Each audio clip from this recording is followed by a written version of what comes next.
The tensions between Saudi Arabia and Iran continue to echo throughout the Persian Gulf today as Kuwait became the latest Sunni nation to pull its ambassador from Tehran, though it did not fully cut off diplomatic ties.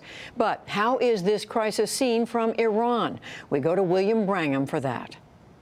For more on the story, I'm now joined on the phone by Thomas Erdbrink, who's the New York Times bureau chief in Tehran.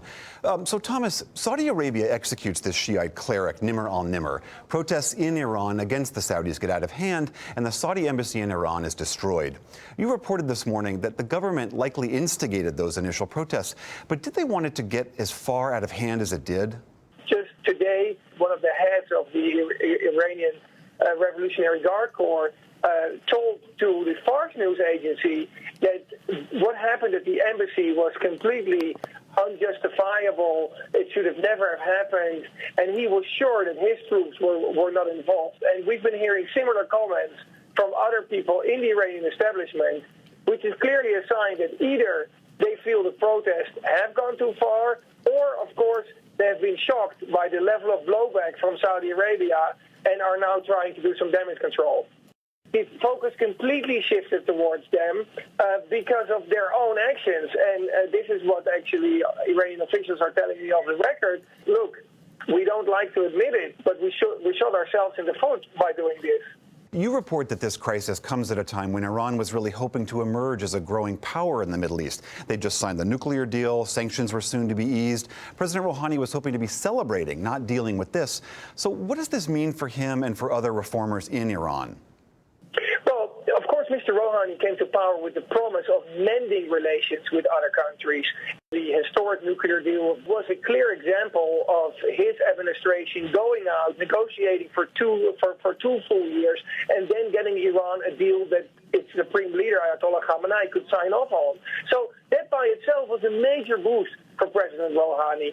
But of course now, in a time that he was hoping to see the results of those negotiations, as sanctions are about to be lifted in the coming days or weeks, he is faced with the cheering remains of the Saudi Arabian embassy and several countries, Bahrain, the United Arab Emirates, and two other nations that have either completely disconnected their diplomatic relations with Iran or have at least seriously downgraded them. So for President Rouhani, this is a setback.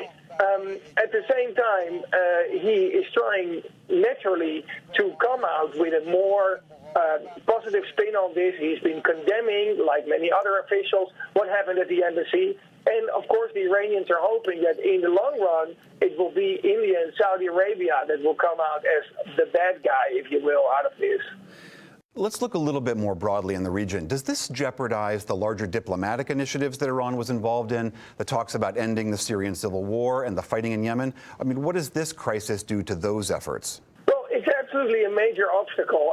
Let's face it, Iran is a player in those two theaters that you mentioned. It allegedly supports the Houthi rebels in Yemen, and of course it supports President Bashar al-Assad in Syria.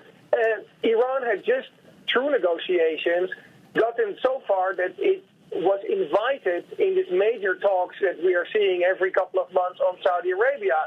The next one is about to take place on January 25th. But now the whole debate has shifted towards the relationship between Iran and Saudi Arabia instead of solving the crisis inside Syria. So if that meeting will still happen on the 25th, will Saudi Arabia allow it? Will Iran go along as it is now? Because we don't know how this will spin out of control. So all in all, this is a major obstacle to peace in Syria and Yemen. Again, does this indicate that the Saudis intentionally killed Nimr now to incite this very reaction and set back the talks because they didn't like the way they were heading? Well, absolutely. That's what the Iranians will also tell you. They feel as if a trap was laid out for them, and they sort of, stepped in it with their eyes closed. The view of the Iranians is that Saudi Arabia has always been the regional competitor. So whenever there is a conflict involving a Shia minority, or for instance the execution of this Shia Ayatollah in Saudi Arabia, the Iranians feel as if the Saudis are actually trying to hurt them. Thomas Erdbrink of the New York Times, thank you very much. Thank you.